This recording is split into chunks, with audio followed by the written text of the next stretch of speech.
This concludes our series relating to astral theology.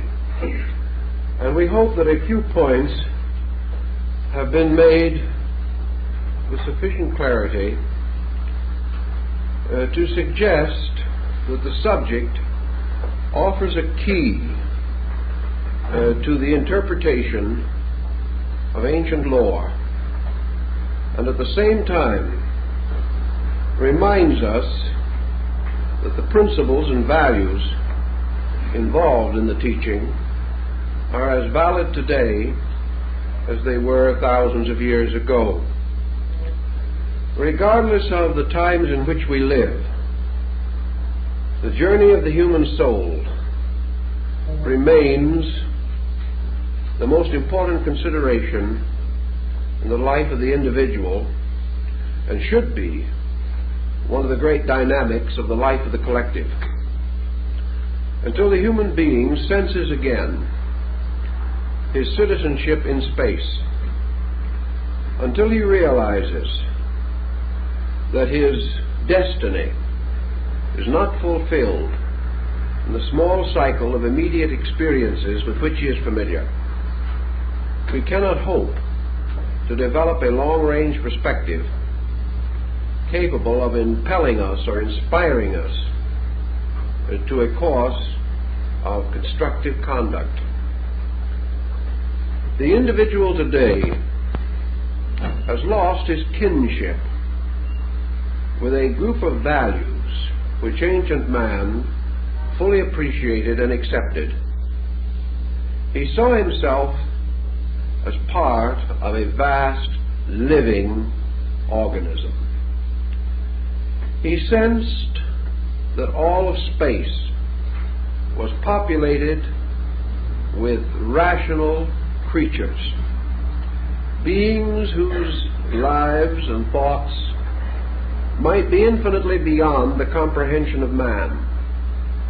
Yet these beings existed, and their thoughts and lives were valid experiences in nature. Old-time scholarship sought to adjust man to the universe, whereas the modern thinker seeks to adjust the universe to man. This is not reasonable nor essentially possible, because man is not the axis of the vast plan which moves around us. Man is part of that plan, but the plan has its own destiny. Man is involved in that destiny, but he cannot control it, nor is he the principal factor in the purpose of existence itself.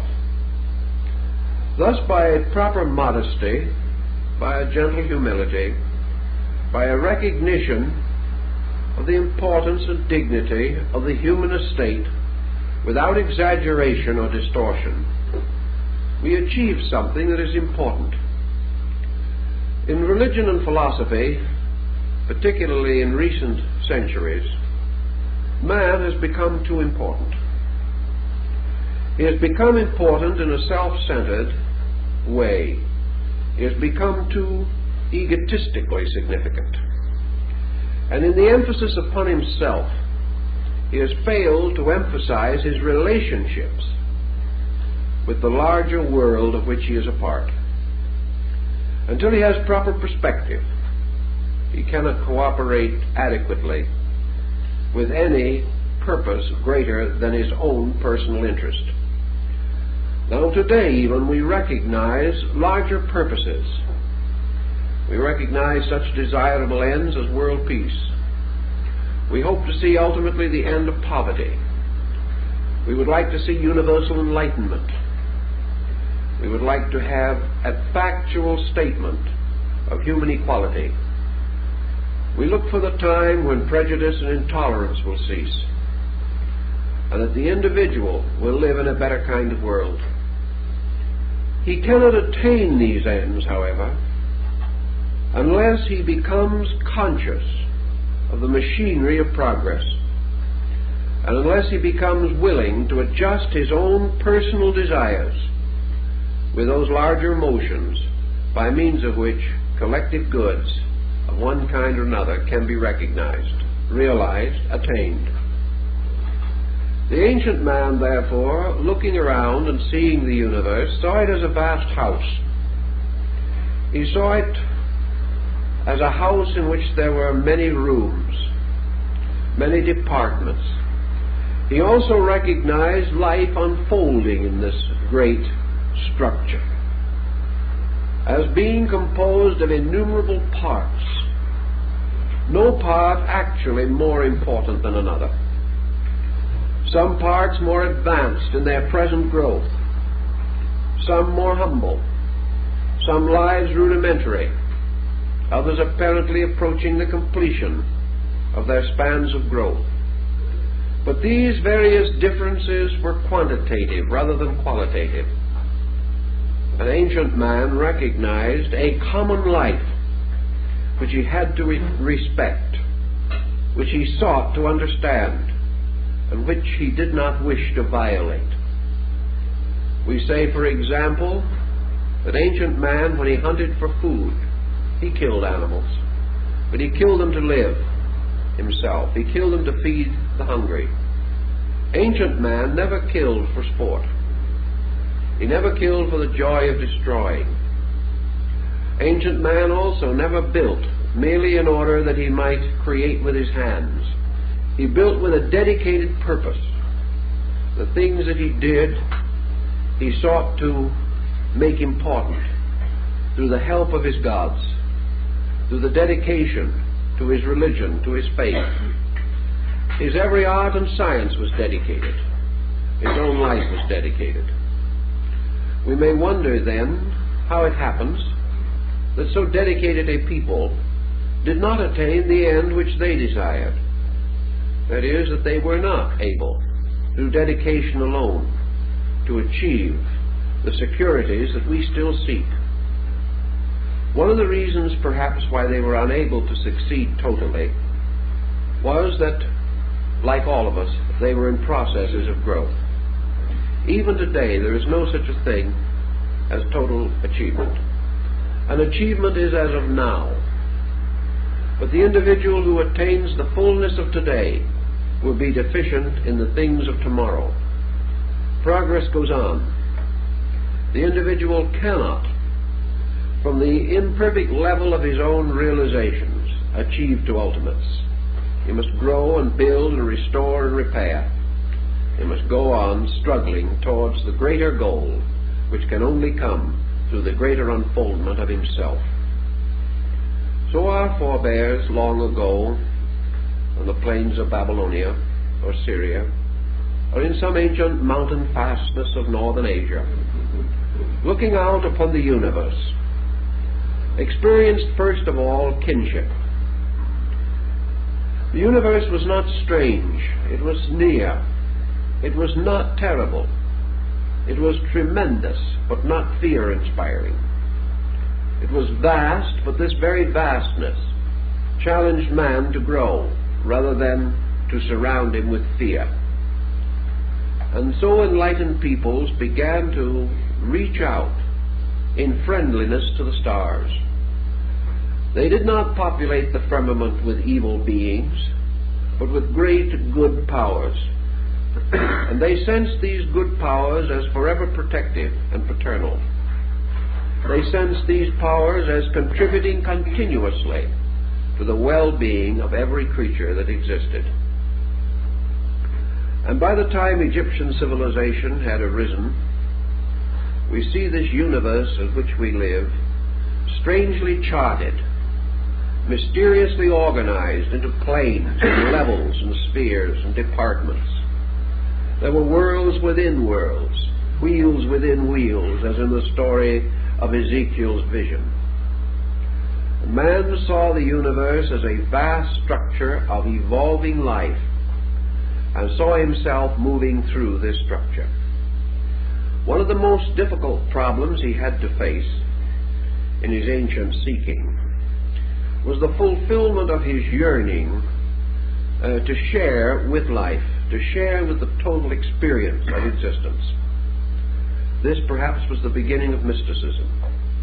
Certainly it was the beginning of man's seeking, when man went forth alone into the night to to fast and to pray and to meditate, to ask the presence or ask awareness of the powers which he felt were around him and within him.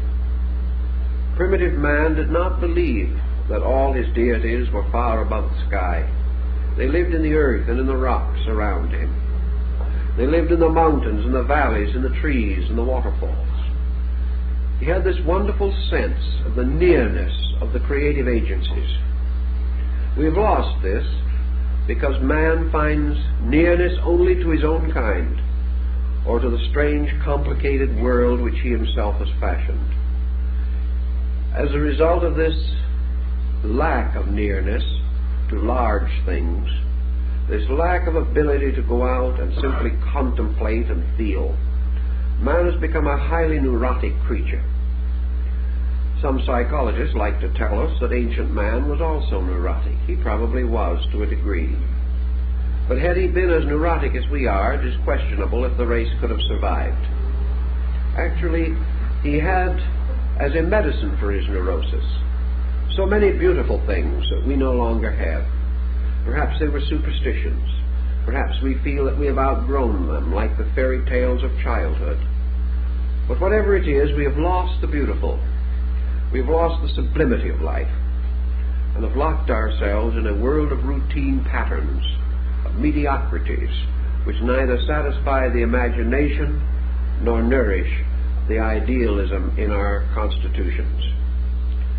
How we shall understand this pattern in terms of astral theology will require a little understanding of ancient man's opinions and beliefs. Where did man come from? Well, theologies tell us and philosophies imply that man came out of a universal state. Like the old poem, he came from the everywhere into the here.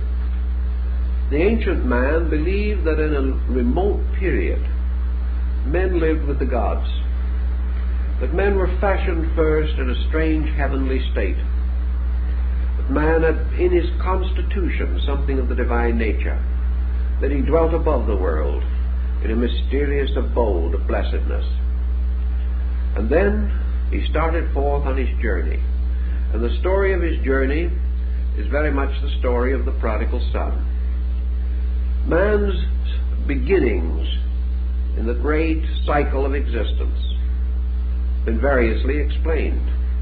The Egyptians and the Greeks were of the opinion that man primarily sought experience consciously and willingly. These peoples did not have a fall in their theology, as some other nations had, this concept of man being driven out of paradise. Many ancient peoples and most Eastern peoples did not feel that this was true. Man was not an involuntary exile, nor was he punished for original sin. Man went forth as an adventurer. He went forth to conquer the unknown, because such is the nature of man. Such is the nature of life. The American Indian will tell you that just as the young man, reaching maturity, feels his own individuality and wants to go forth upon the adventure of life, to create a new home, to bring a new world into being, so primordial man, primitive man, in the presence of the gods, is said to have looked forth into the great expanse and mystery of creation and decided to go a-venturing. He wanted to know what was beyond and below and around him. He wanted the victory that comes from effort, from victory over limitation. Here again we have the story of the prodigal son, because there was one son who stayed home, and the son or sons who remained at home, took care of their father's house, were good and obedient children. And yet one went forth as a prodigal and wasted his substance in riotous living. He went down into Egypt, and he passed through great catastrophe and great sorrow.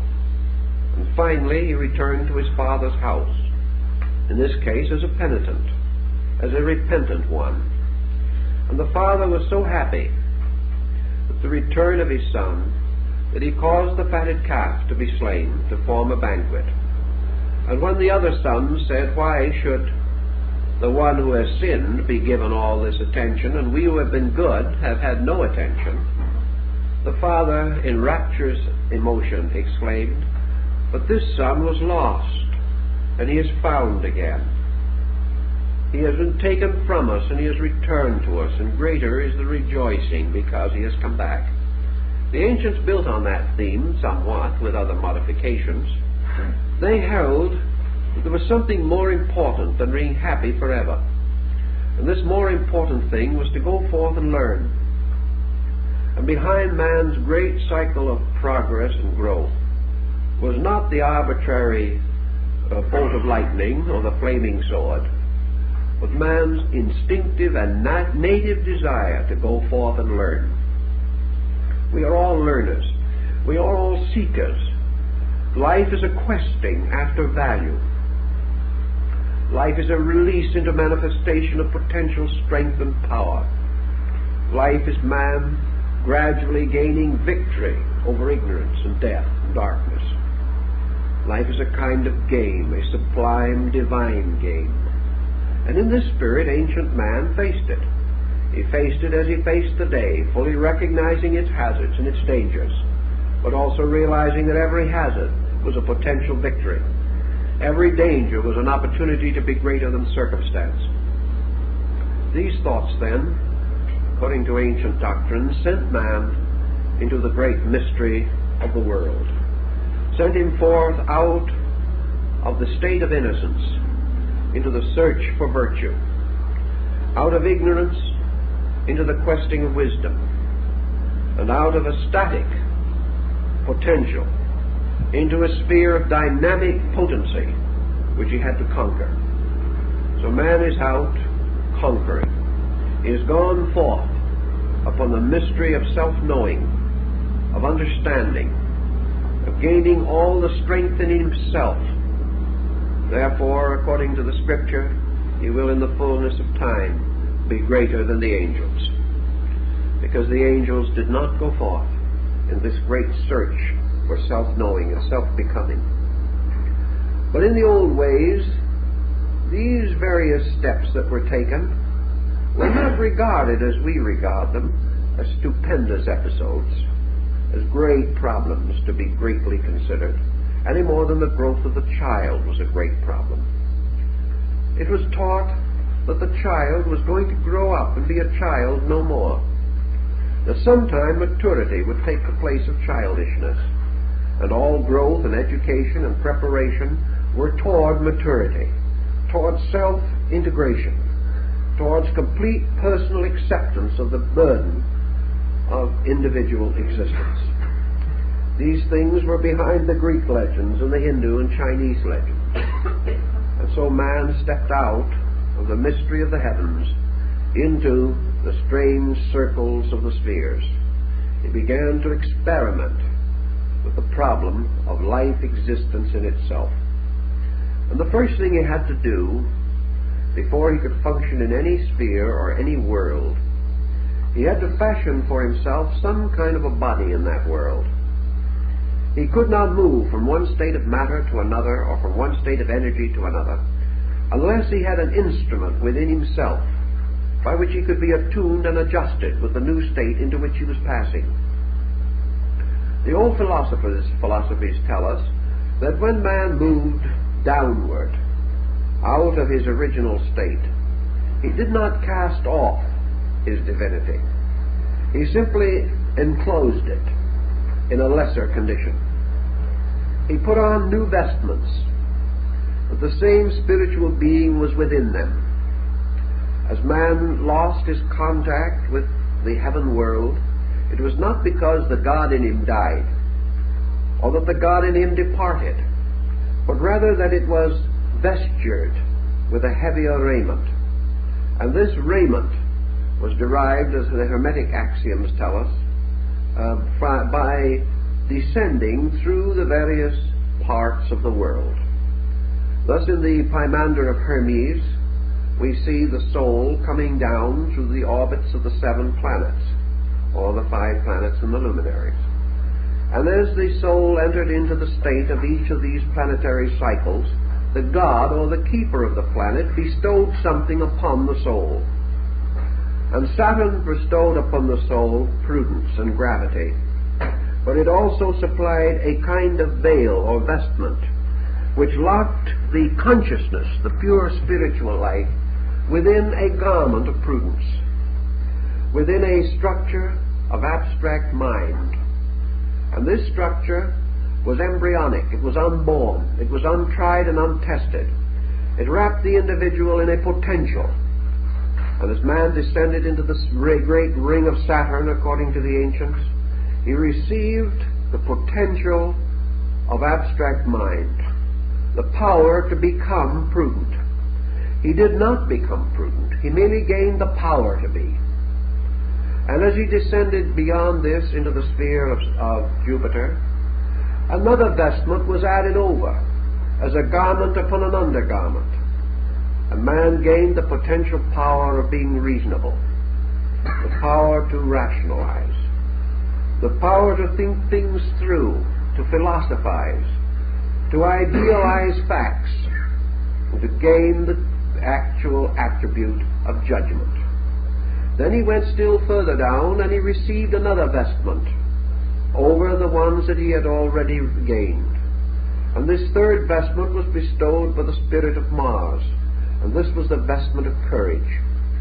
The individual gained the power to become brave, to have patience, perseverance, to stand under the struggle and stress of things, to bear pain, to bear reverse with fortitude, to have the courage to dare, added to the wisdom to be silent, which he had previously received. Then he went still further, and another luminous vestment was imposed upon him, and he was surrounded with a halo of light.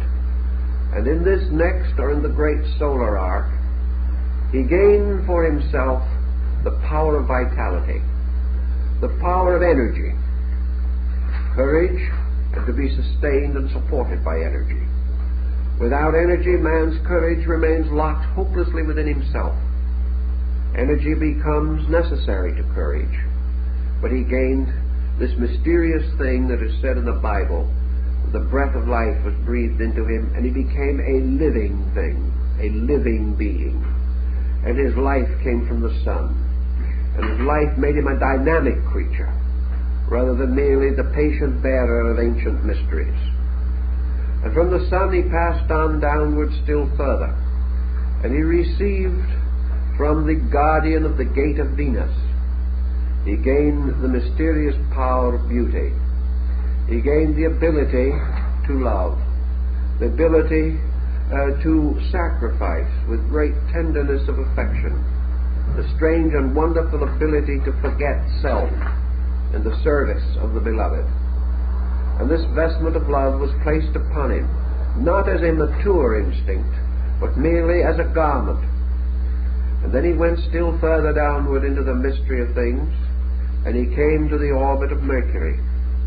And here was given to him skill and cunning, and the ability to use his hands, and to fashion and to fabricate things. And he was also given quickness, and according to the Greeks, wit was bestowed, so that he might bear the rest with patience. Without a certain wit, without a certain humor in his own consciousness, without a lightness from somewhere, all these problems and burdens might be too heavy for him. And then he came down into the orbit of the moon, and here imagination was bestowed. And imagination was the power that was sometime to break all the bounds and boundaries that held him, and to give him freedom and release into a larger life. And thus well covered with 7 raiments, one within another, until he was burdened and loaded and heavy with garments, and was now obscured so that he could no longer function easily or even be aware of his ancient birthright of freedom and airiness and liberty. He was then, according to the Greeks, caused to fall downward into darkness, into the mystery of the sphere of generation, which is the earth. And here then he was born with the 7 vestments within himself, hidden from all sight, contained within and behind this thing which we call the body. And having entered into the sphere of generation, he became mindful of the gifts that had been given to him. He felt them moving through himself. He did not understand them, but each of these vestments was a power of his soul, a power of consciousness within him, an attribute, an aspect, an adornment, given to the soul by the stars, in order that the soul might find its way back home again. And so in birth, man, heavy with the gifts of the gods, which had become a darkness upon him, a burden rather than a release, was carried by the very weight of these divine gifts into the sleep of spiritual death, which we call physical awaking. And then begins the great problem of growth.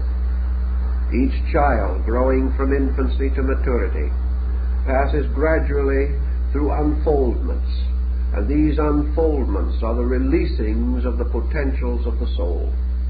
One by one, the locked attributes, the vestments given by the gods and planets, begin to become active through the manifestation of the individual. And little by little he comes into possession of the 7 powers of the planets in his daily life. He does not know exactly what these powers are, and most of all, he does not realize that in a strange way these powers are all restrictions upon himself, because his pure consciousness has been continuously restricted, and what we call the gifts of the planets are actually limitations imposed upon us by these conditioned psychic pressures and factors.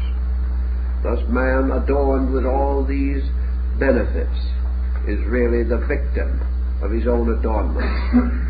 He is less than he was in the beginning, because he is no longer free to express his natural consciousness.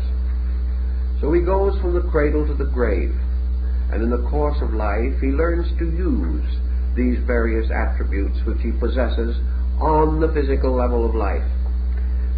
He gains skill in judgment in some cases, or he becomes prudent, or his courage is sufficient, or his skill is great, or his imagination is strong. His affections may be ardent, and his vitality may blaze forth in the number and multitude of his achievements. But all of these things represent only physical expressions of these attributes. The mysterious vestments, the gifts of the gods, are still locked within him. Now the ancients said that just as surely as man in the course of life unfolds certain potentials and uses them for the development of his orientation here, just as surely as he can only attain here by bringing into manifestation things locked within himself, so man gradually becomes crystallized by what we call old age. Little by little these potentials and powers which he has close in upon him again. His prudence becomes over-caution, and finally fearfulness. His judgment becomes locked by crystallization into intolerance, into opinion, or perhaps is not well enough developed to give him the power to judge righteous judgment. His courage leads him to disaster. He becomes not brave but audacious, and in such allows his ambitions to pervert his principles. His energy he wastes, as the prodigal son did, in riotous living. We waste our energies and then sometime wish we had them. Love leads him to innumerable tangles, disconcerting circumstances. He feels that his love is wasted, or that it is betrayed, or he does not develop it strongly enough to have a constructive and creative impulse there. The love of beauty and truth are ignored. The individual falls merely into the lower victimizings of the sensory perceptions. Wit, skill, produce not only the cynic and the skeptic, but skill without understanding gives us a scientific world which is not safe to live in. Imagination leads us into every fantasy and excess, into suspicion, into tyranny, despotism, into all kinds of terror in the night. So one by one, these powers of the soul, which should be blessed, which should give us the full measure of realization, betray us and leave us victim to the excesses which their perversions indicate. Such was the state of man when the ancients conceived the idea of creating the great ladder of the mysteries. This great method of release, not release for this life alone, not release merely for years or for days, but the recognition that what we call evolution is man's victory over all the limitations imposed by conditions upon the unconditioned consciousness within himself. So a great symbolical pattern was created which reversed the involutionary procedure. Man gratefully and gladly returned to each of the guardians of the spheres the gifts which they had bestowed. He outgrew these gifts. He rose above them. He transmuted and transformed them, and handed back the vestments and the adornments which they represented. There are ancient fables in the East about this, the fables of the king, who so adorned himself with his jewels and with his wealth and with all the symbols of his honors and dignities, that when he fell into a river he drowned because of the weight of his adornments. And this is what happens to man. Because of the weight of his adornments, he falls into generation and drowns in matter, becoming what we call a materialist or an unenlightened person. But the rescuing of this was by the long process of outgrowing conditioned existence. And to achieve this end, the soul had to consciously ascend through the 7 orbits of the stars, ascending as a star, the goddess, ascended from the dark threshold of the moon god up through the 7 gates to the upper world from which she had come.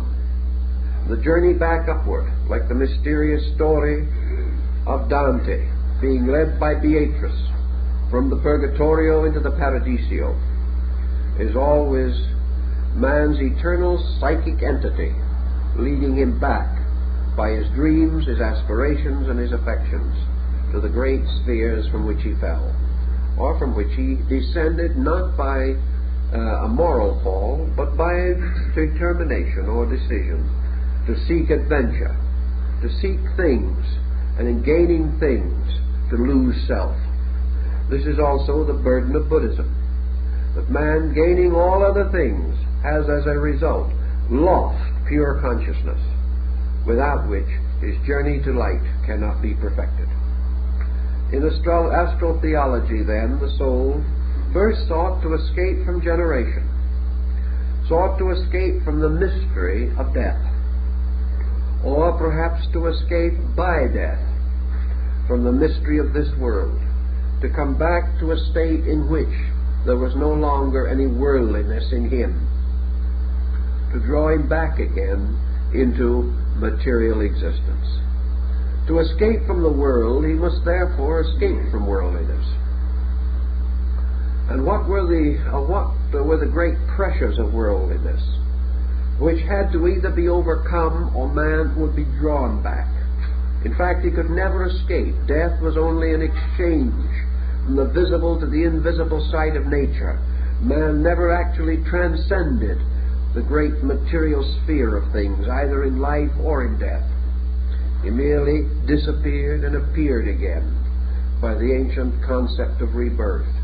He was never away from worldliness until worldliness ceased within himself. Religion held this to be true, and most of your mystical theologies were derived from the ancient astrotheological symbolism of the soul beginning its journey upward by its effort to overcome the world.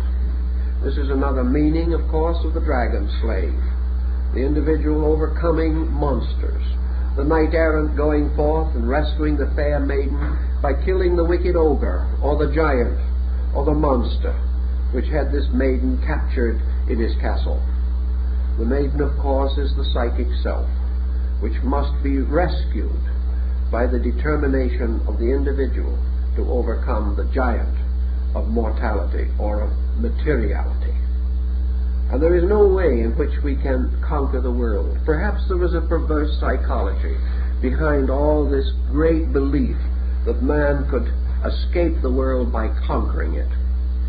Perhaps the reason why we have had Genghis Khans and Hitlers and Alexanders and Caesars, Mussolinis and Stalins, is because the human soul has misread an archetypal symbolism. Man has sensed that he had to overcome the world, but because perhaps his own enlightenment was not great enough, he thought he could free himself from it by becoming master over it. He thought he could finally reach that condition in which he was free because he was a law unto himself.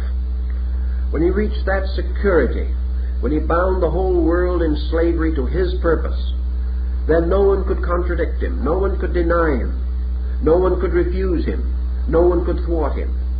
Then he thought, I am free. But he never found that to be true. He found with Wolfe, at the time of the Battle of Quebec, he found that the path of glory leads but to the grave. He discovered finally that he could not escape the world by conquering it, that he could never reach a condition of security so complete that he was free from the world. Therefore he turned, as the mystic turned, to another method. Instead of attempting to conquer the world, he attempted to conquer worldliness in himself, realizing that he was bound here by these very ambitions which he sought to satisfy or to gratify. Consequently, by becoming desireless, by no longer responding to the allurements of the world, by no longer admitting the power of the world, he could perhaps escape from its tremendous, insidious effect upon himself. Ancient man, then, really believed that he had to be born again out of this world, if possible, born without death. That instead of dying out of a material state, he must die out of the materiality in himself. This was the second birth. This was the twice-born one who had achieved conscious liberation during life. It was a birth into a new state in which the Greeks said the hero dwelt. The hero being the person who had overcome the world as an experience of consciousness, was therefore free from it, because it could no longer be stimulated in himself. He would no longer hate.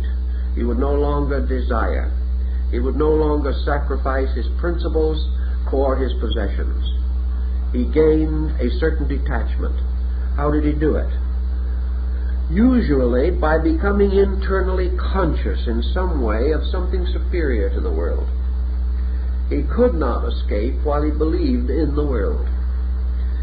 But if by mystical experience, or by the strange disciplines of ancient esoteric sciences and philosophies, he was able to experience inwardly a freedom from this world, and realize that in departing from it as an experience of consciousness, he was not leaving the greater for the lesser, or the known for the unknown, but rather that he was leaving something that he had outgrown, leaving darkness for light, leaving things that are not true for things that are, gaining more than he could possibly lose, finding himself by sacrificing that which was not his real self.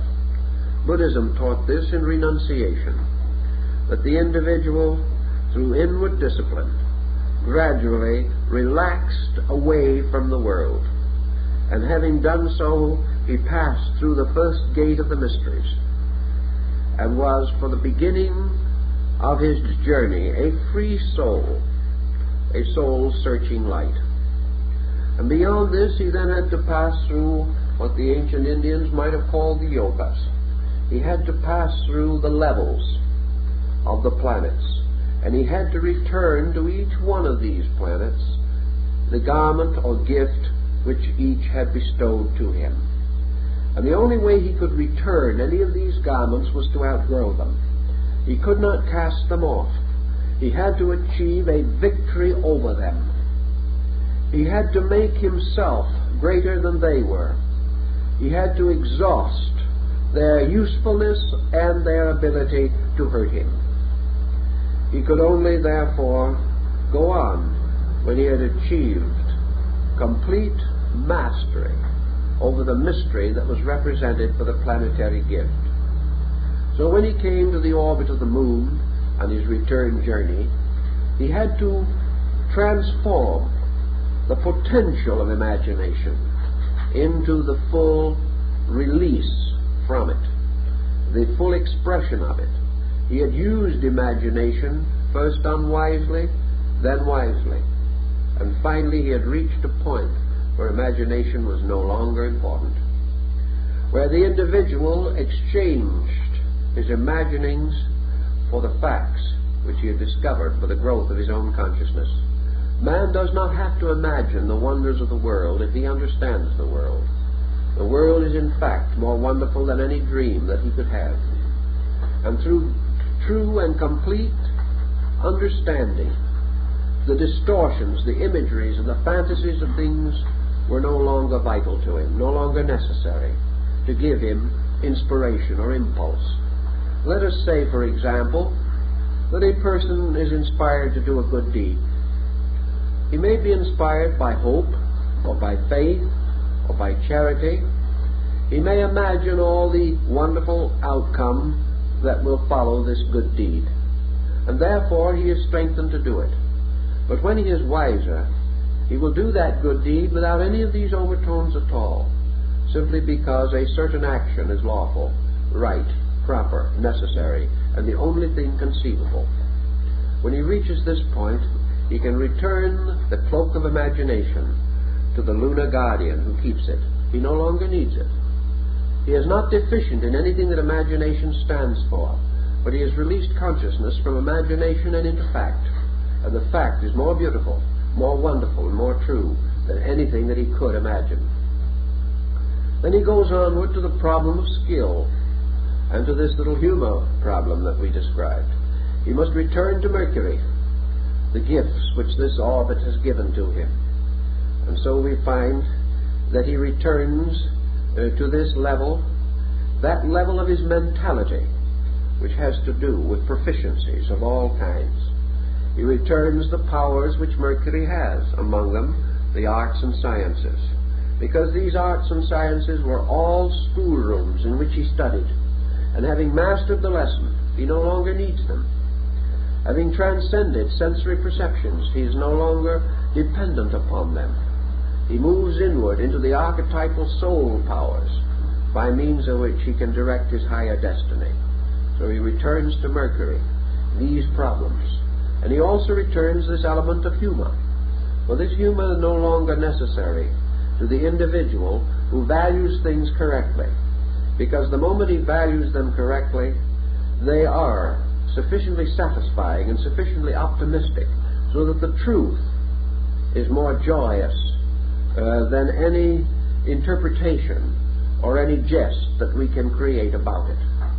And he returns in due force and time the emotion of love and beauty to the keeper of the orbit of Venus, because he has now discovered a transformation of emotion within himself. He is no longer subject to profane affection. He has rather transformed all personal emotion into compassion, or the great spiritual attribute of love. He has gained a soul power, and it is no longer necessary for him to use the instruments of trial and error which he previously knew.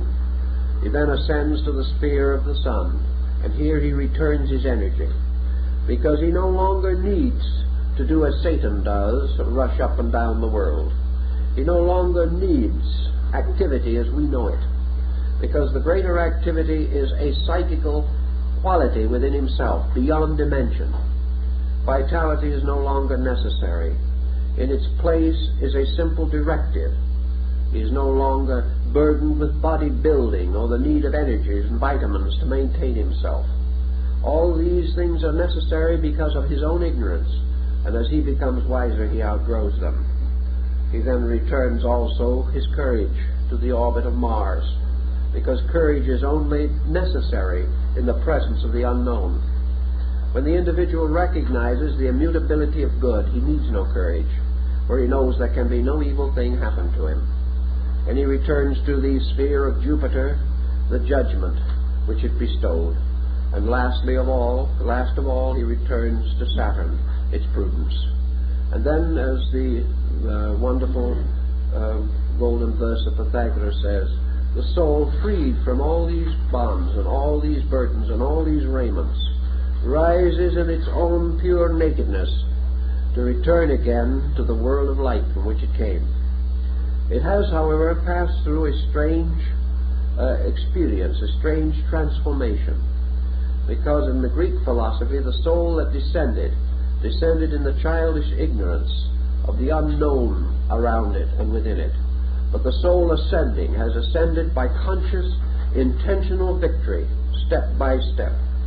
So the innocent, childish soul that descended gives place to the strong, mature, virtuous soul that has decided all things and has chosen to cling unto that which is good. Thus the journey of the soul through the spheres gives man the power of decision. It gives him the right to choose to be right. And as a result of that, it gives him good destiny. It gives him the right to earn a destiny, which cannot be earned unless all factors composing it are voluntary decisions of his own.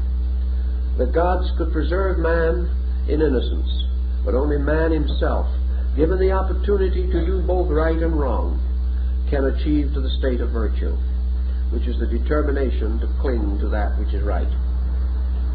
So this journey was a kind of initiation, and all your initiation rites and ceremonies of ancient man were based upon this story, based upon man gradually achieving victory over the 7 parts of his own soul, restoring their attributes to the universe from which they came, and resurrecting victoriously from the 7-fold body or psychic entity which contained and locked him within itself. Now in China we have another interesting simile, which was also well known to the ancients. Namely, every time at the service of the fortunate New Year, during the great period of the Manchurian emperors, the streets of the Forbidden City, the great wonderful road of state in Peking, was strewn with the sand of Gobi to connect the imperial city, the vermilion city of the emperor, with the temple of heaven of the fortunate New Year. And here, in simple white robe, on the day of the ceremony, the emperor, alone and unattended, walked the yellow sand of Gobi from the imperial palace to the altar of heaven. And here, before heaven, he made his offerings. Here he offered himself as the living sacrifice for the well-being of his people. And in this ceremony it was said that he followed the will or dictates of the ancient emperor Shang-Ti, the imperial heaven. For this emperor, who was more or less the golden emperor of the sun, walked the wonderful gold sand strewn band of the zodiac. And the great annual journey to the feast of the fortunate New Year was part of the astronomical mystery in ancient China. We've already mentioned the perilous journey of the sun through the signs of the zodiac. Among the Greeks and Persians particularly, this perilous journey was again revived in connection with the human soul. The soul, or psychic self, was therefore regarded as performing 12 labors.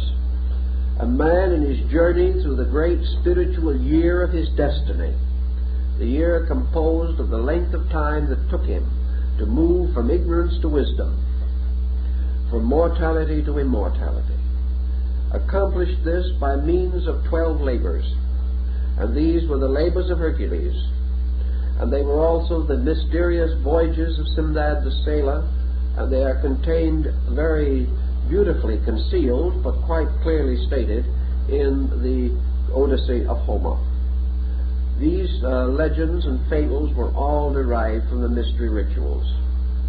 In the Egyptian rites there were 12 deities, 12 ancient gods who sat in judgment. These 12 gods passed upon the virtues and vices of the human soul. They were the testers, the triers, the guardians, and only those who could pass successfully the examinations given by the 12 gods of the old road were permitted to pass on into the blessedness. Now these 12 gods or guardians of the old road, of course, relate to the solar mystery. And as man became a little more sophisticated in his astronomy and a little more aware of the mystery of the year, he likened his own spiritual cycle of life to this story of the annual journey of the sun.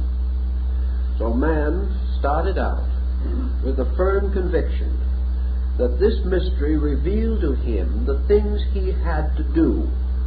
For the old question is asked again and again, what must a man do that he shall be saved? And this problem of being saved to the ancient meant that he must be worthy. Salvation comes from the same word as salary. That is, we are paid a salary. A salary to the Romans, as the word salary implies, was a payment in salt, because the Roman soldier was paid in salt, a very valuable and important and useful commodity. And the payment that he received in salt was called his salary. Now, salvation comes from the same thing. It means well salted. And it also means that those who are saved are the salt of the earth, because salt is also the most ancient thing for the preserving of food. When they didn't know what to do with it, they put it in brine. And by putting it in brine, they could keep it indefinitely. So salvation meant to be kept in salt. Now, we have hardly that idea of it anymore, but it has its useful points. Because if the salt shall lose its savor, wherewith shall it be salted? And in the scriptures we hear a great deal about it. Now, in ancient days of royalties, particularly in England, they had a very large salt cellar. It was a symbolic one that looked more like the trophy that you win when you do a particularly good round of golf or something of that nature, a trophy cup. The salt, the great salt, might be 2 feet high, and it was placed on the baronial table. That is, it was placed on the table of the nobleman, dividing those who sat above the salt and those that sat below the salt. And great people sat above the salt, and common humble people sat below the salt. And the interesting point was that the sign of poverty was that you did not have enough salt. The salt was a luxury at one time that belonged very definitely to the great and the privileged. And those that were above the salt were supposedly the salt of the earth, although from what we can learn in English history, it wasn't always quite literally true. But here we come to this point. What must a man do to be saved? Salvation had to do with preservation.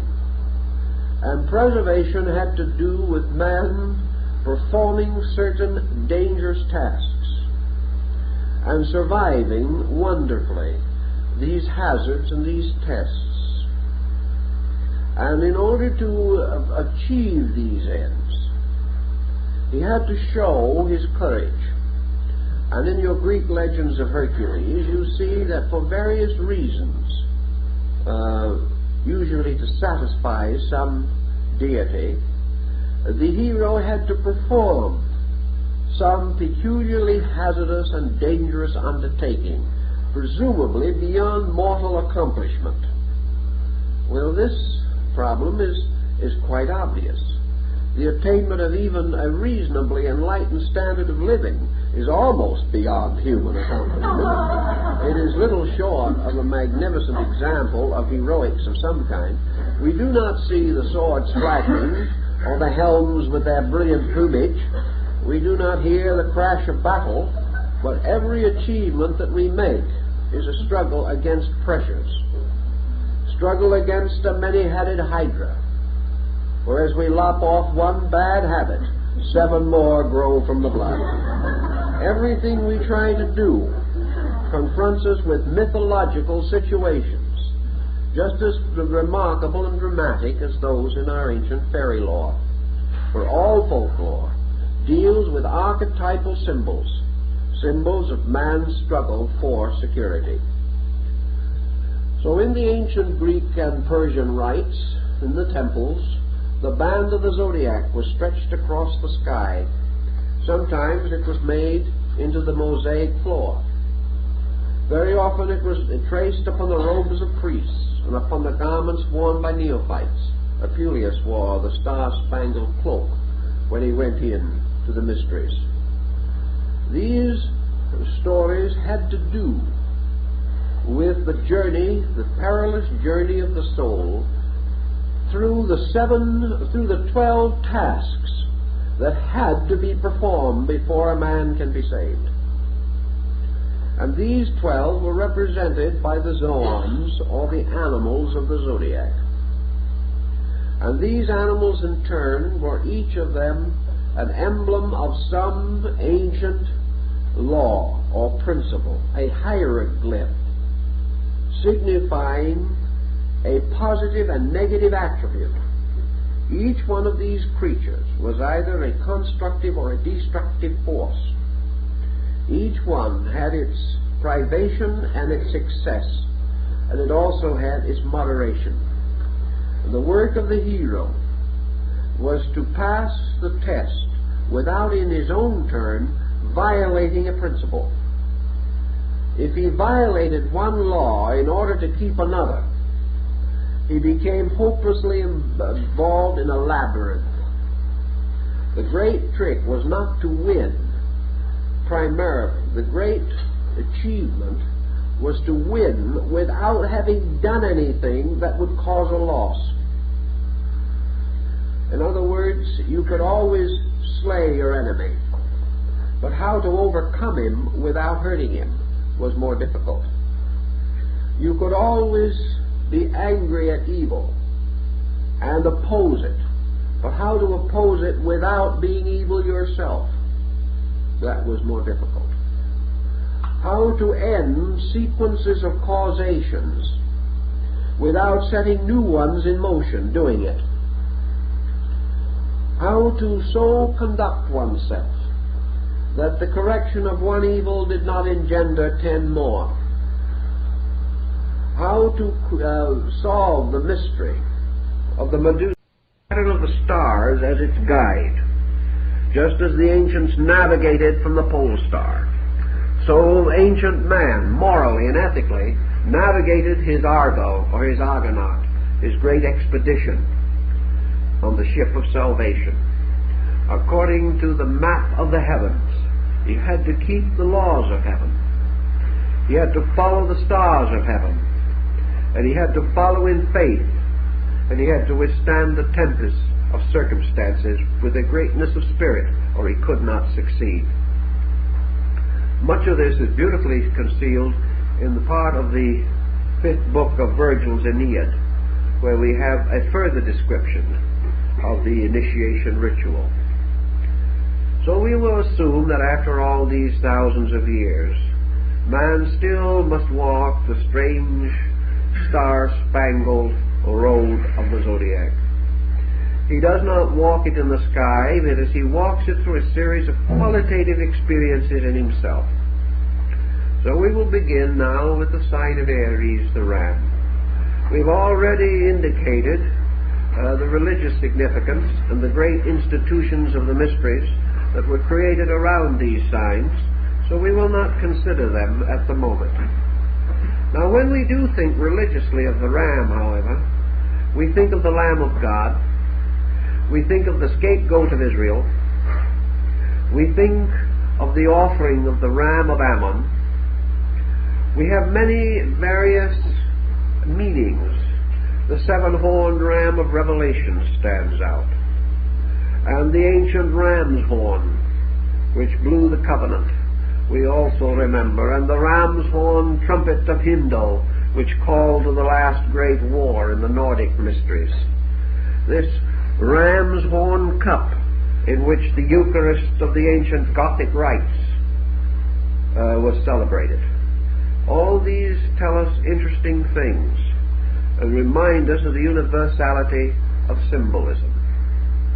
Actually, the great key, it seems to me, of Aries from the standpoint of the moral virtues of man is courage.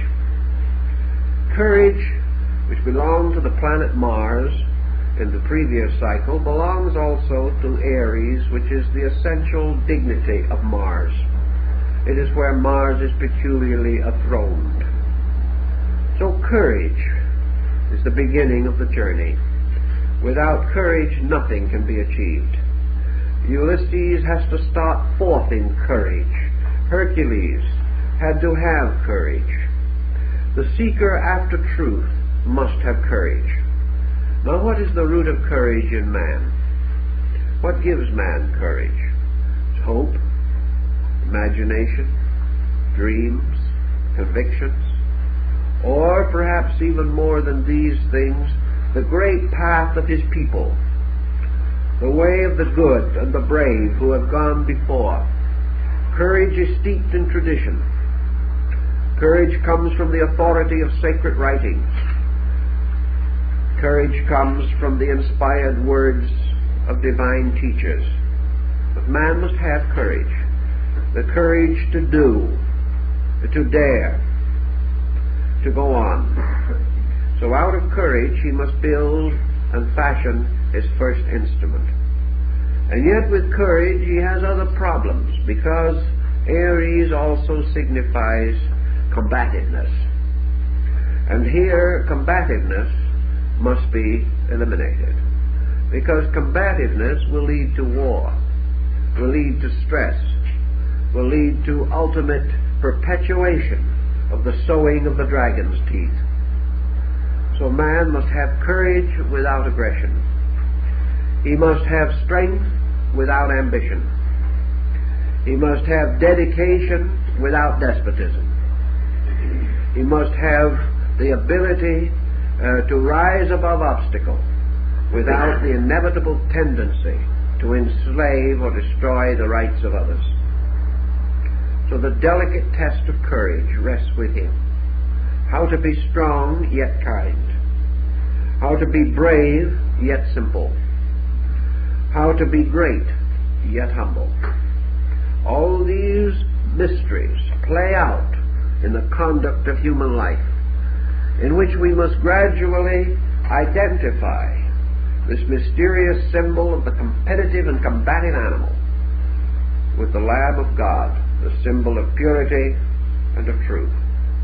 Thus, the animal of fire, the animal of war, the ram, also becomes the symbol of the Prince of Peace.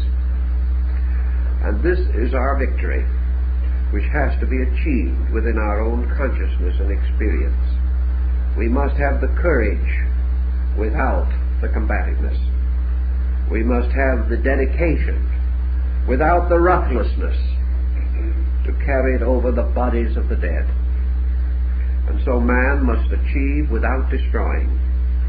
He must attain without injury. He must solve the mystery without bringing disaster upon any other living thing. Thus becomes the test, the mysterious problem which he has to solve. And when he has solved it, assuming that he does, or at least that he has solved it as far as he can at any given moment, then he passes on to the second sign of Taurus, the bull. And under the symbol of Taurus, he has that peculiar power of steadfastness. Now, steadfastness is the indomitable determination of purpose. But how can we have this steadfastness without other less favorable aspects appearing in connection with it? How can we be steadfast and not stubborn? That is the trick. The ancients developed a great philosophy on the individual who could remain true to himself without being untrue to somebody else. The individual who was capable of being serenely purposeful and at the same time not be locked, not be closed, not be held by some false attitude in his own mind. Very much of the loyalty that we think about is only stubbornness. Dedication is not what it always seems to be. It is just habit. It is the individual doing it because he has always done it, and not because it is right. So under the sign of the bull comes this mysterious power, this tremendous power of this creature, the power to go on, to persevere. For like the plodding ox that draws the plow through the ancient muddy waters of the Nile bank, like the same stolid ox that is on the rich man's table, like the ancient Nandi, the bull that rides Shiva upon its back, the bull of heaven and the bull of earth, and the bull which Virgil says opens the egg of the year with its horns. This bull of continued determination must be analyzed morally, spiritually, into motive and into every conceivable understanding that we can bestow upon it. We must fight and solve the mystery of the Minotaur within its labyrinth.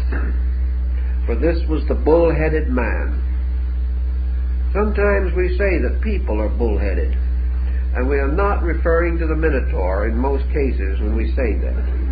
We are referring to an objectionable stubbornness.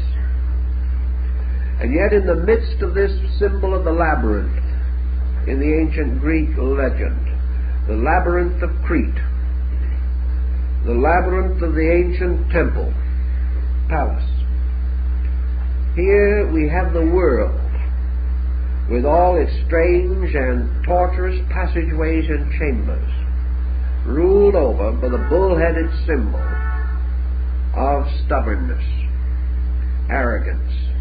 Look around you. Everybody knows he's right, and everything goes wrong. We can get an ear for very little. Everyone is determined to protect his own interests.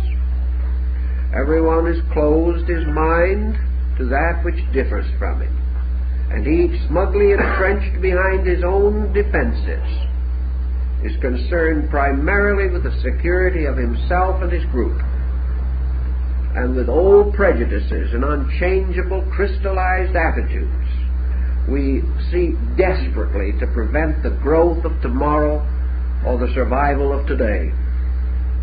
This is the Minotaur ruling the world. It is reaction. It is the old stubborn pride. It is the individual who must fight with his own fear of change, with his own determination to be loyal to his opinions rather than to truth.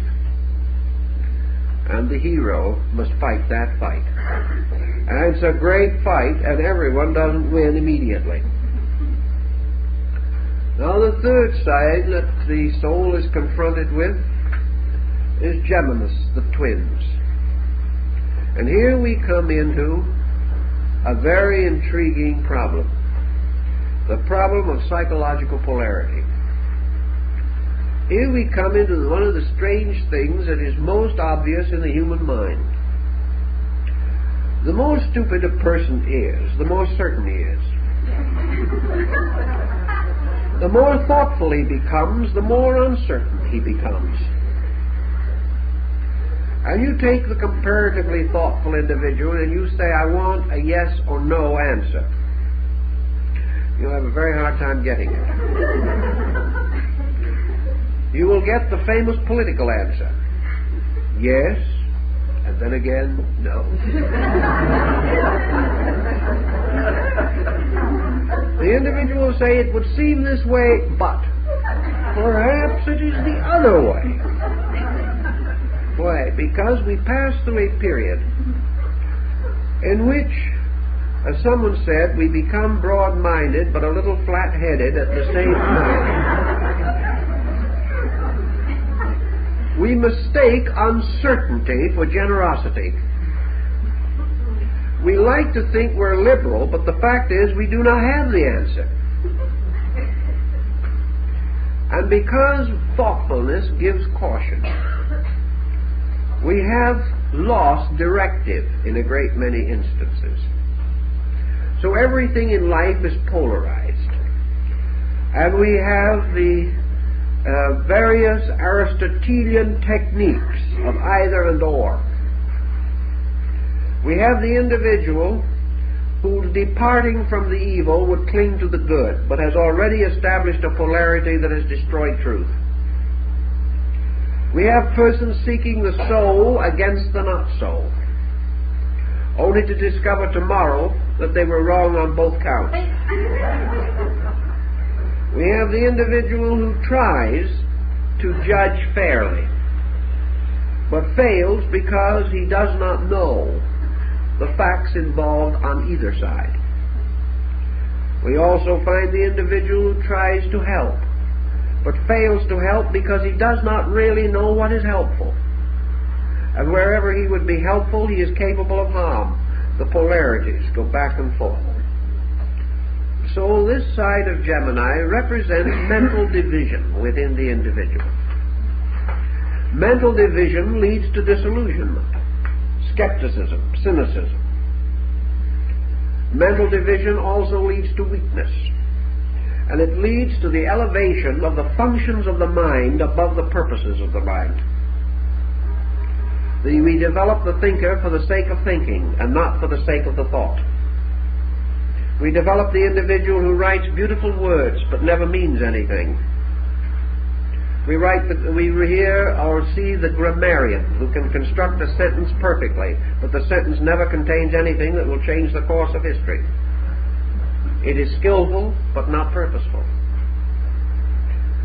So this division, by separating and destroying the penetrating power of intensity, leaves the individual upon the twin horns of the Gemini dilemma. He is unable to determine anything, or he is locked in the polarized conflict of things. One of the good examples of that is the American Civil War, where we have the War of the Brothers. In ancient England, Lilly said that the United States was under the sign of Gemini, the twins. And we had the War of the Brothers. It is now nearly a century since that war, and yet we're still fighting it. And we're still struggling over it, and we're still trying to figure who was right and who was wrong. And we have a great many people who do not care who was right or who was wrong. They're on the other side, whichever it may be. We cannot let it die. So Gemini gives us another thing. It gives us this division, it intensifies prejudice, and then it never lets anything die. It keeps on fighting the war after everybody's dead. It keeps on winning the argument after everyone else has gone home. And it keeps on trying to figure out how it could have won the argument for days after it has lost the argument. Division. All this seems perhaps a little on the flighty side, but underneath it, there's a principle here. This principle of duality, which caused Pythagoras to spit upon the ground whenever the number 2 was mentioned, simply because it represented division. And wherever there is division, there is loss. That which the gods would destroy, they first divide. And wherever there is division, then there is need for reconciliation. And this process of reconciliation is itself a strangely subtle form of hypocrisy. Nothing seems to work out, because actually we are dealing with things substantially indivisible. Their unity must be acknowledged, not achieved by human defense. It is there to begin with, and we cannot defend it, we must discover it. There is a very peculiar problem which we have to go on to very carefully. Then we pass to the next type, where we gain the mysterious heritage of the moon. And the moon gives us the strange inheritance of moods. The moon gives us light and darkness. It gives us this strange inconstancy within ourselves. It caused Paul to cry out in his agony, "When I would do good, evil is ever nigh unto me." It causes the individual this strange weakness in his own nature, making him a servant of tides, making him moved upon surfaces which he cannot control, like a ship in a storm. And this strange moodiness of man, the mood of greatness and the mood of failure, the inability of the individual to depend upon himself, the inability of the individual to rise above the pressures of his own passing moods. So the hero must master his own moods. He must master the inconstancies by which one day he is for and another day he is against. He must pass beyond those moods which weaken him in time of need, moods which mean that his total resource is not available to him at any time. So the moon tells us that everything ebbs and flows, that everything seems to have beginning and end, and that everything is upon the sea of life, subject to generation and degeneration, life and death, birth and decay, these things moving in strange cycles, and in man these cycles infinitely repeating themselves, so that with every phase of the moon man hopes or fears by pressures which he cannot understand. Thus man, fighting the moon, fighting this struggle within himself, is fighting the inconstancy of himself, fighting the insecurity in which he cannot depend upon his own nature to stand behind him. He must bring his own nature into line. He must conquer the shifting rays of the moon's phases. He must gain the ability to keep his light even when the moon becomes dark. So the moon has always been the symbol of the lesser light. It has been the symbol of man's hope, dream, faith, one moment strong and another weak, increasing, waxing, waning. And here man seeking constancy, seeking mastery over the excess of his moods, so that he shall do no thing too much nor too little, watching himself against the pressure which forces his idealism into vanity, forces his dedication into fanaticism, forces his determination to serve into hypocrisy simply by pressure. Because pressure can cause an individual to say the end justifies the means. The moment he has done so, the madness of the moon is upon him. Now after this situation, he meets the next struggle, in which he must overcome the lion and perhaps clothe himself in its skin. Yet in the ancient legends he must slay the lion without a weapon. He must slay it with his bare hands, and he does so by breaking its jaw.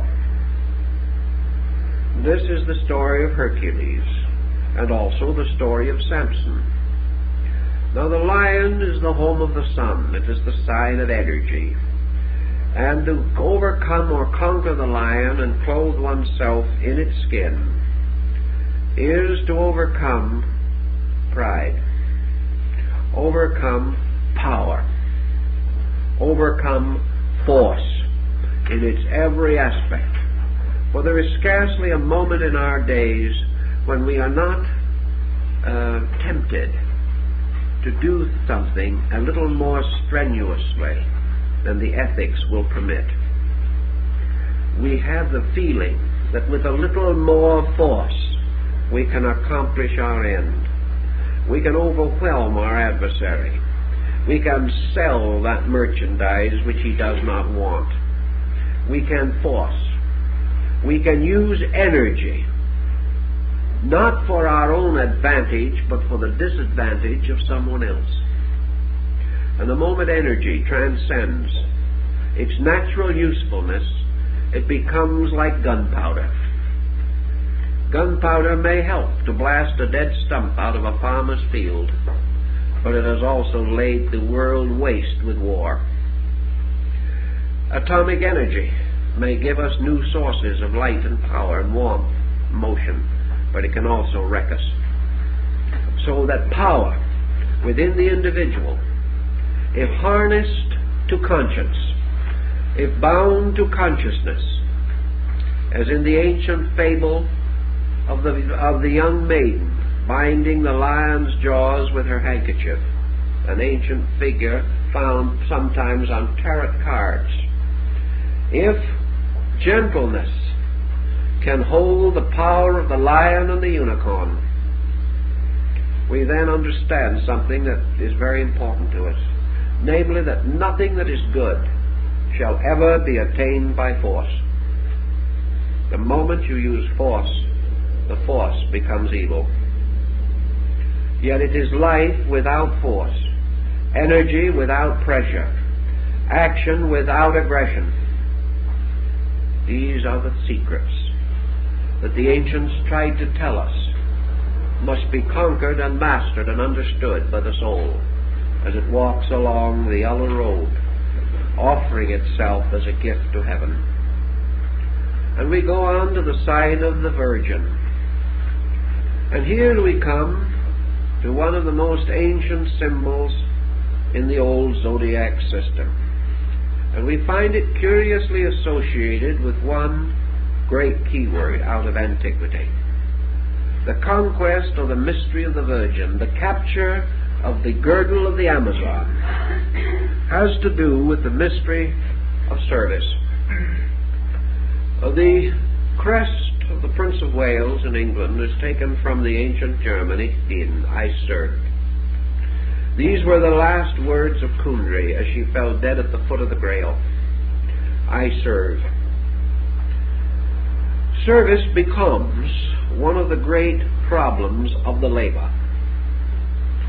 And to achieve service, one must understand the mystery of the world virgin. For service is actually bringing forth into life. That is the meaning of service. When we serve, we bring something forth into life. When we serve the need of our friend, we help to bring that friend forth out of darkness into light. All service is releasing life. In the ancient agricultural content or context, the Virgin carries the sheaf of grain, because if man serves the earth, it brings forth the harvest. Service, therefore, is making ready the way. It is perhaps sounded in the words of John the Baptizer, "Prepare ye the way of the Lord." For service is to prepare the way of life. Service is to prepare the way for those who do live. Service for the young is preparing them for life, preparing them to bring forth. Service of the strong, if we help a man in trouble, it is in order that we can assist him to bring forth out of himself those resources which are his true solution and which we cannot convey to him. Therefore, service requires great discretion. Service requires a wisdom almost beyond this world. But the symbol of service, or the Virgin, is the great question: what must we do in order to do good? And to answer that question requires practically all the wisdom of the ages. For usually our help is of a sentimental nature. We are kind, we are sympathetic, we do something. And because we do not know what we are doing or why we are doing it, we then sometimes come to a keen disappointment, for the person neither appreciates nor understands, and our good intention is imposed upon or exploited. It is because our good intention was not wise with the wisdom of the server. We do not know how to serve.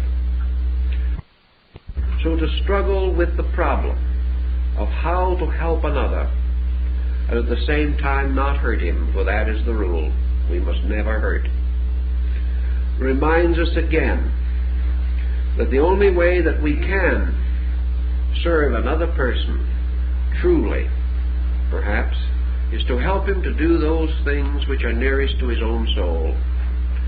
Try to find out what his need is and then help him do what he wants to do rather than what we want him to do. Otherwise our service goes immediately into dogma and into despotism. But the problem of service, of sharing without hurting, of giving without impoverishing, those are the secrets of the mystery of the maiden with the sheaf of grain. And the next time we stop in the great zodiacal circle, we stand in the presence of the balance of Libra, the pair of scales tipped strangely and held by a strong angel with a blazing sword. And here man seeks the problem of equilibrium. For justice is always balance. Justice arises from fairness. Fairness arises not from a man's ability to see the two sides of a situation, because there are usually more than two sides. Justice consists in recognizing the law as it applies to all sides. Thus Pythagoras pointed out that virtue is not upon one end of the pan, one pan of the balance, and vice upon the other, and we do not weigh the living and the dead. Vice is at both ends, and balance or truth is in the center. And it is only the scale that balances that is true, and the only true part of the scale is the balance in the center. So man, searching always for survival, for truth, seeks equilibrium within his own consciousness, realizing that the moment he polarizes or unbalances, he will be unlawful. So to bring all extremes to moderation gives him justice. For justice is moderation. Justice is in no thing excess or privation. Justice is in all things truth, victorious over all error. Thus there may be 50 errors about a matter, but only one truth. And justice is to discover that truth. Man, surrounded by many factors in living, must seek always the balance, must seek always the truth that underlies all these different contending, dissenting parts. He can never know them all.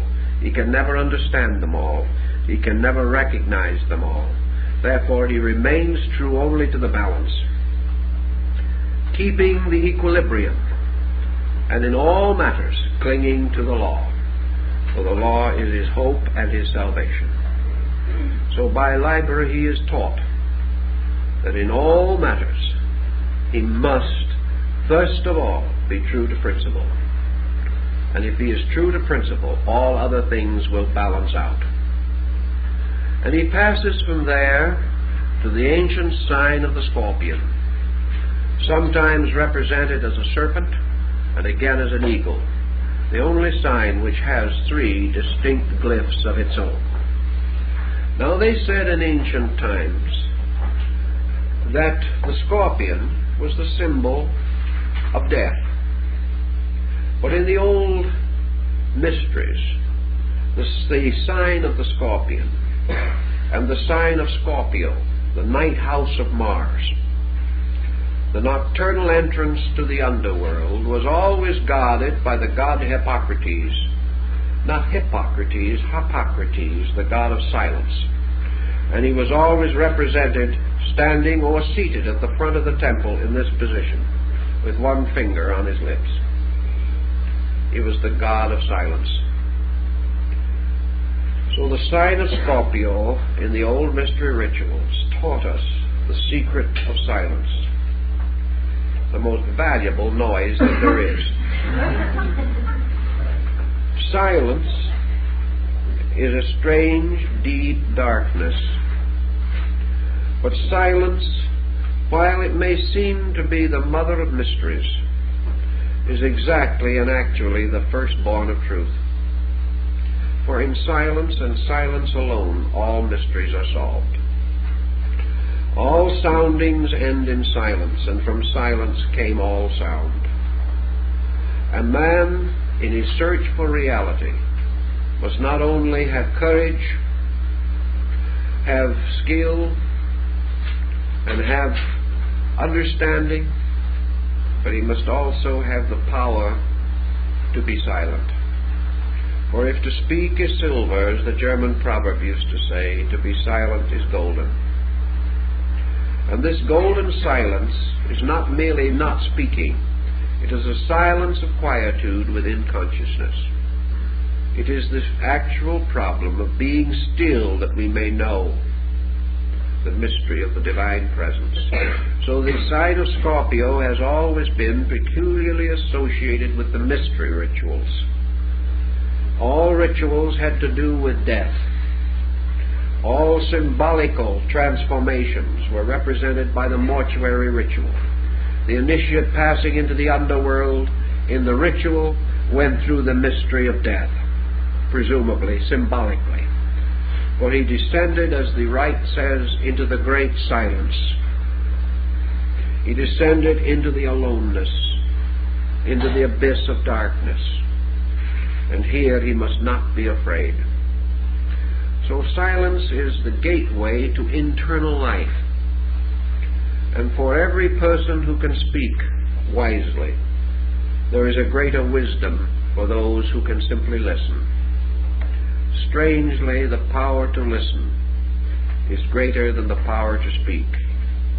And who listens learns. Who speaks knows only about himself. Thus, in the ancient rites, the search for silence was the ability of the person to remain eternally receptive and observant, always able to accept, and never interrupting God with his own voice. For in the mysteries, to speak is to interrupt God, but God is the infinite truth abiding in the silence. And when our speaking gets too loud, we cannot hear the voice of the infinite. So to be quiet, to be receptive, to conquer sound in our own souls, to seek silence, this is to pass this mystery of the scorpion, who becomes transformed into the serpent of wisdom and into the eagle phoenix of inspiration. Now, the ancient sign of Sagittarius was the old sign of aspiration, but it represented the old centaur who was the teacher of Archimedes. It was therefore the representative of nature. It was representative of the universe. The centaur is the universe as man's instructor. Therefore, out of the many levels and powers of the natural process come the instructions which are to serve man, and the great instructions are religion, philosophy, and science. And the centaur represents these, because he is born out of the threefold mystery of the universe, part human, part animal, and aiming his shaft at the stars. So in this particular mystery, in the search of the soul for reality, the centaur represents instruction. Now, instruction is a strange word. What shall a man learn? How shall he learn? How shall he know when he has learned? The ability to receive instruction, said Socrates, is first of all the ability to accept reproof. The individual who is hypersensitive to any criticism of his own thinking, who is unable to change his own attitudes, who considers it more important to remain the same than to accept guidance, has not learned the mystery of instruction. For instruction, as Emerson points out, is the inevitable consequence of the enlightened human being's contact with nature, whether it be human nature or universal nature. From every other human being we can learn something, for this human being may be only of our own kind, the animal body of the centaur. But yet there is not a person who lives that does not know something that we ought to know. In the same way, we can learn from every branch of knowledge, not only its immediate instruction, but its great message, the message about universals. And we can see that all knowledge flows from the great fountains of universal consciousness, and that sky and earth and air are forever teaching, that the sunrise and the sunset are our instructors, and that everything that happens has a message: adversity, sorrow, problem, responsibility. These are the teachings of the centaur. For the centaur is life and nature, teaching us to become heroes. And some will reject the teacher because the body is that of a horse.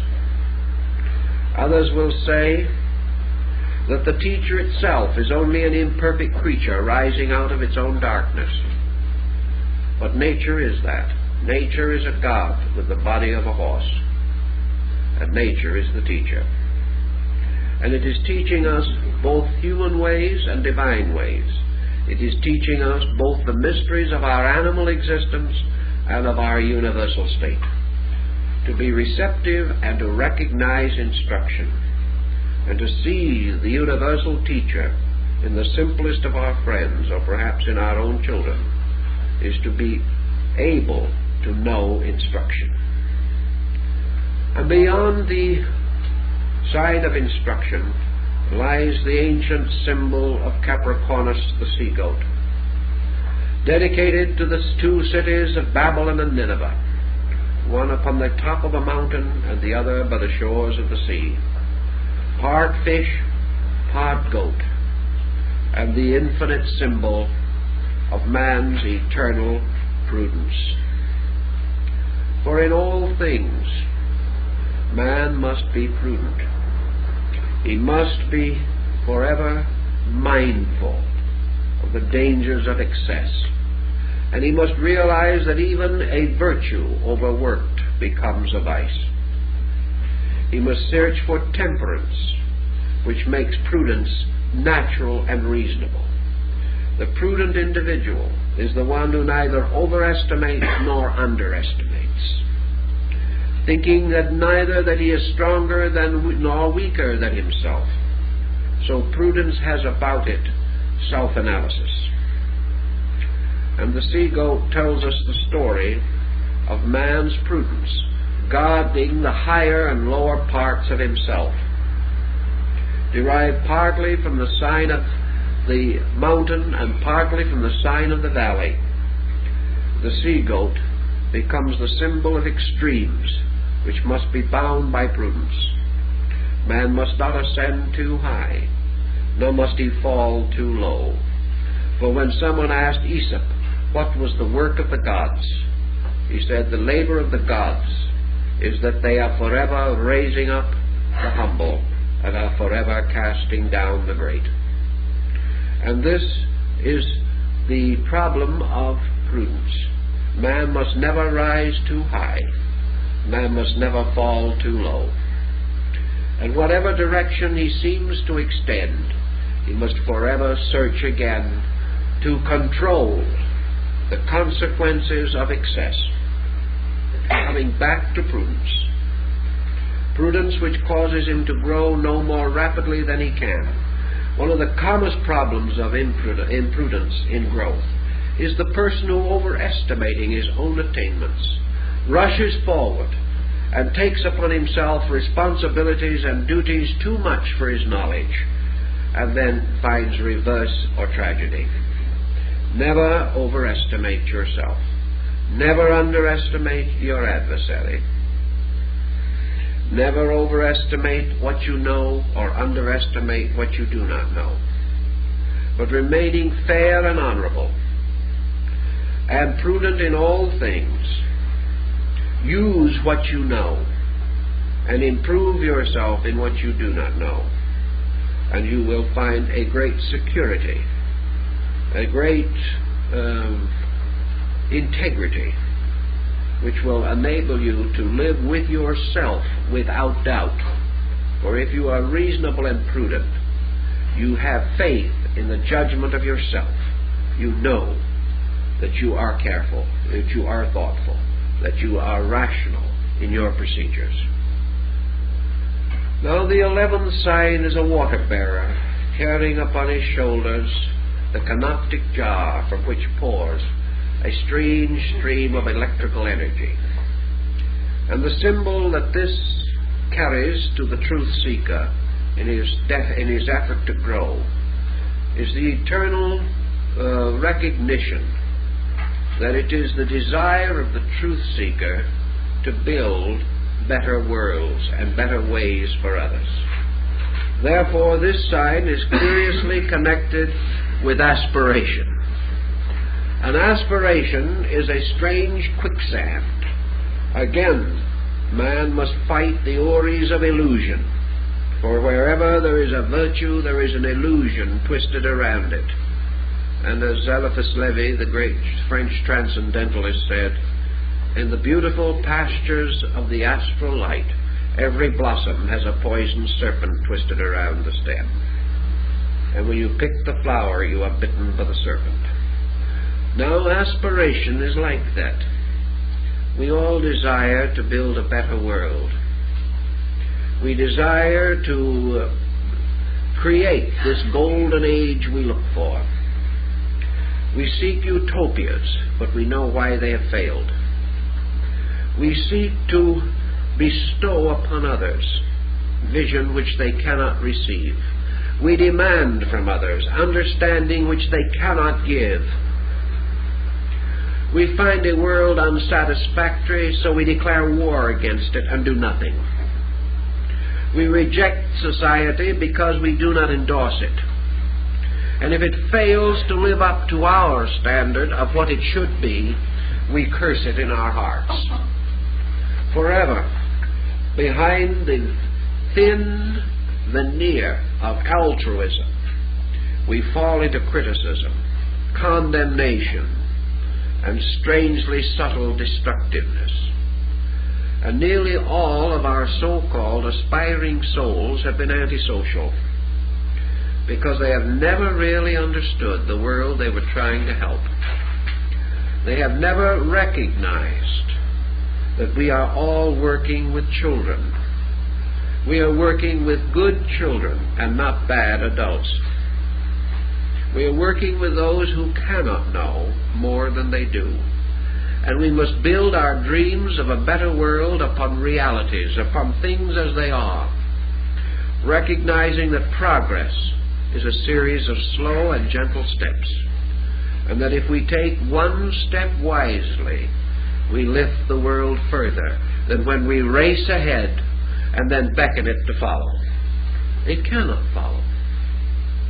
So aspiration must be geared to abilities, our own and the abilities of others. If we aspire too greatly, we cannot live up to it ourselves, and our conscience hurts us. When we claim virtues that we cannot apply, we injure ourselves. So our claims should be more modest, and we should always aspire to the next thing, moving one step and realizing that the great journey of life is a trip which is made up entirely of single steps. When we so understand, we are then able to bear all things with that virtue which comes under the mystery of the fishes. For in ancient times, the fish was sometimes called the symbol of the poet. And the poet, of course, is always the one who buries an empire. He is the one who writes the funeral odes to the glories of all other things. But the poet also becomes the symbol, in this case, of patience, a virtue man has much trouble with, and also of humility, which is easy if we are patient. But patience, humility, and the poesy of high verse belong to this side, for its purpose, its real reason for existence, is that it teaches man the mystery of enduring.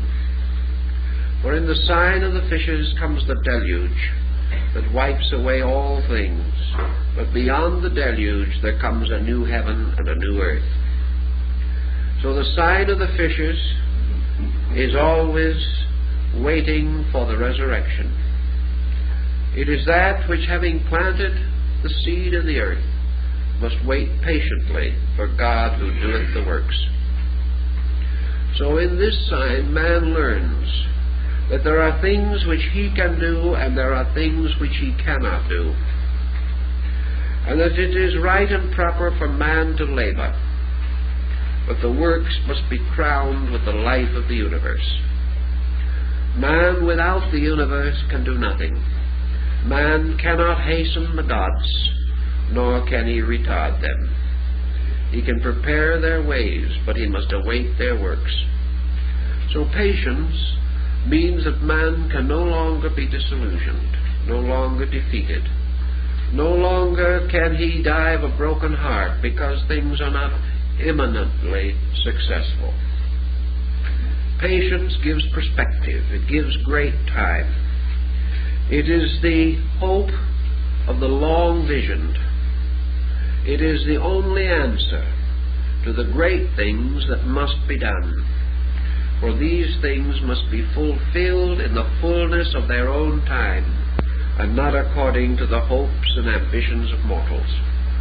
So patience and humility complete the signs where the road began with courage, and all courage ends in patience, and all strength must end in humility. And then the great cycle begins again, for humility reveals the courage and gives birth again to the beginning of things. For from patience comes a strange kind of courage that is not of this world. So the ancients said man walking the golden road had to learn these mysteries, and we have to learn them today just the same. And out of learning them, we keep the great pattern of the road that leads upward around the stars and into space. And this road is going to continue to lead. And men may conquer space. They may go out and travel to other planets and other stars. But they can never get beyond the mysterious, invisible road for which the stars stand. For all conquest must fail. All discovery must come to naught, unless conquest is the conquest of self, and discovery is the discovery of that which is locked within the innermost and the furthermost of existence. Thus the astronomy and the philosophy and the religion of these peoples formed one pattern. And I think there is sufficient utility in that pattern to make it worth our remembering. And also there is something quaintly delightful in these mythological burdens and the intricate chess games of emotions and attitudes to which they bear witness. Our ancient friends were very astute in their understanding of human psychology. We can profit by the fable if we can apply it to ourselves. And by so doing, we will understand man's journey around the great mystery of the golden road that leads back home. And I think that that more or less summarizes the concept of the ancient astrotheological philosophy.